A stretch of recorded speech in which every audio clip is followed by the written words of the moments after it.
Good morning, May 11th, 2017. This is John from Benny Nix Bait and Tackle, Seaside Park, New Jersey, and BennyNix.com with your daily boating, fishing, and weather conditions report.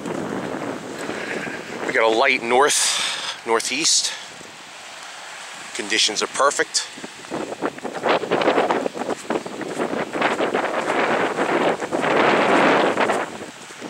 What's this scumbag doing?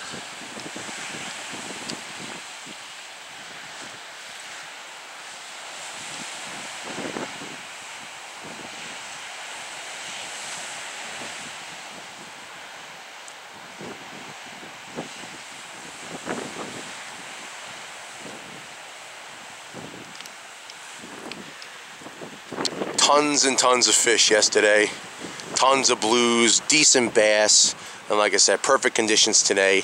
Doesn't look like it, but I bet you're going to need like 5 or 6 ounces to hold bottom. You got a little bit of a rip. It's coming in.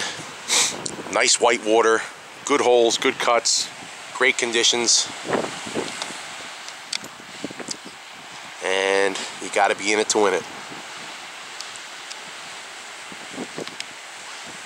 Another gorgeous day. Good morning. That's it. Not much more to say. There's plenty of fish. Get out there. Peace.